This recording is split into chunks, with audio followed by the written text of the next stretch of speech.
Hi hello नमस्कार, मी निकिता. जर तुम्ही माझा मागचा ब्लॉग पाहिला असेल तर आजचा ब्लॉग तिथूनच पुढे सुरू होतो आहे. आजचा दिवस आमच्यासाठी खूप खास होता, कारण आयुष्यात पहिल्यांदा आम्ही अंडरग्राऊंड मेट्रोने प्रवास करणार होतो.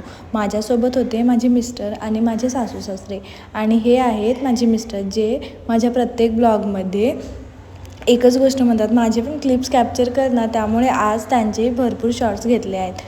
मेट्रोचा प्रवास खूपच छान आणि वेगळा अनुभव देणारा होता. त्यानंतर आम्ही पोचलो गिरगाव चौपाटीवर. तिथे थोडा वेळ निवांत बसलो, समुद्राचा आनंद घेतला आणि खूप छान वेळ घालवला. त्यानंतर आम्ही टॅक्सीने मरीन ड्राईव्हला गेलो. तिथलं वातावरण, समुद्राची हवा आणि सुंदर व्ह्यू खरंच मन जिंकून गेला, आणि तिथे आम्ही भरपूर फोटो आणि व्हिडिओ शूट केले. दिवसाची इतकी सुंदर आठवण घेऊन शेवटी पुन्हा एकदा अंडरग्राऊंड मेट्रोने घरी परतलो. तर हा होता आमचा आजच्या छोट्याशा दिवसाचा प्रवास. तुम्हाला हा ब्लॉग आवडला असेल तर नक्की लाईक, शेअर आणि माझ्या चॅनलला सबस्क्राईब करायला विसरू नका. पुन्हा भेटू पुढच्या ब्लॉगमध्ये. तोपर्यंत काळजी घ्या. Bye bye.